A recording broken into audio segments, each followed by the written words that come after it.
You often hear it said that rain is the great equalizer, and there are certain drivers who always seem to excel in the wet. What is their secret? Well, I'm one of those guys. I love the rain, number one. So that's a good question for me. I always tell the kids I've ever worked with, I work with a lot of kids, is if you keep it on the racetrack, you'll be in the top 5.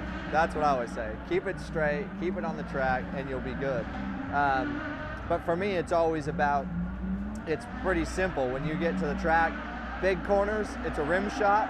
Hairpins and 90-degree corners, it's middle in the brakes, in the brake zone, and power down on the bottom. That's as simple as that. Driving in the rain is really tricky because it's never a consistent lap. One lap may have different puddles. Everything is a lot slicker, obviously. You have to have a straighter line through the corners. Your braking changes, your acceleration changes. I say, they always say it, but rain is a real good equalizer because it really comes down to driver finesse and control.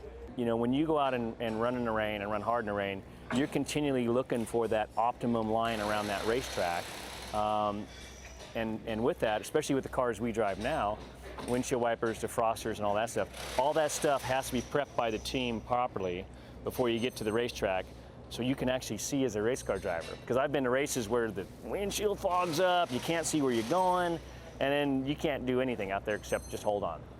I'm a fast hands guy, so, you know, having good car control means having good catches, being fast, you know, so you want to push it, you want to run the limit, but you got to have quick catches. You got to catch, you know, so, I mean, for sure you got to slow down your brake application, right, and your throttle application, so you can't be aggressive on either one. Things are definitely slower. You're not pulling the G loads. It's maybe less stressful physically, but it's probably more stressful mentally in the rain. It's tough.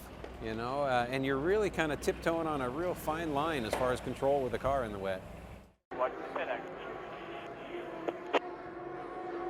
There is a different approach, but there's a different approach if it's raining hard, or if it's raining light, or if it's just sprinkling, or if it's rain to dry.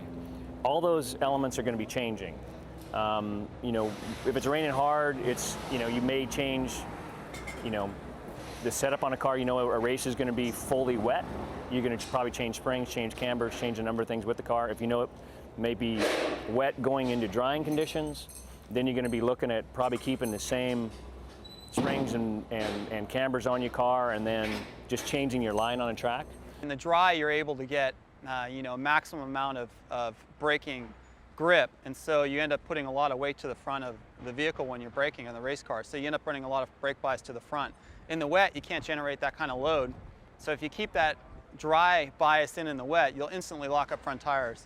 So a general rule of thumb, and it varies a little, is usually a couple turns of the brake bias knob to the rear in the wet. If it rains and the track gets wet, you want to be the first one on when you need them and the first one off them when it's dry enough to run on the dries.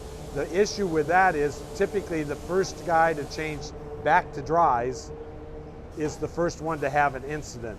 And then everybody gets to change under caution rather than changing back under green.